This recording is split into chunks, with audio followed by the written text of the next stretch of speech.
9 bozorda orqasiga kelib, 9 bozor orqasidagi 4 etажga domni 4-etajda joylashgan 100 kvadrat metrlik 3 xonali uyimiz obzoriga ko'rib chiqamiz.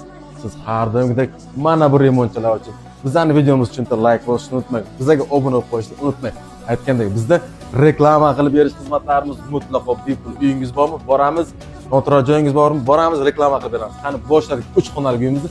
Ana bu ko'rib turganimiz birinchi bu gastoy, birinchi xonamiz. Birinchi xonamizni ham ko'rasiz, qanaqa chiroyli mehrchalar berib o'tirganlar. Ana bu tomonda ana bu kirish eshiklarimiz. Kirish eshigimiz bilan kirib kelaverishimiz bilan qarang qanaqa katta koridor bilan bo'ladi. Koridordan navbat endi ikkinchi xonamizga, keling ikkinchi xonamizni ko'rsamiz. Qarang qanaqangi katta bir-birovidan katta 100 kvadrat metrlik uyimiz. Bu ikkinchi xonamiz bo'ladi. Ana endi navbat uchinchi xonamizga. Uchinchi xonamizga ham bu tomonda shunday kelaverishimiz bilan ko'rib turganingizdek 3 ta xonasi ham razdelyan alohida. Endi navbat sanuzel dushovoylariga. Bu tomonda shunday kelaverishimiz bilan dushovoylarimiz joylashgan. Dushovoylarimizdan keyin esa sanuzellar, qarang, kafechalar ham bir xil qilib saqlangan. Bu tomonda esa oshxonamizga o'tamiz. Oshxonamizda ham qarang, qanaqangi kattagina. Uyimizning egalari aytdilarki, ichidagi ayrim jihozlarni ko'psini qoldirib ketaman dedilar.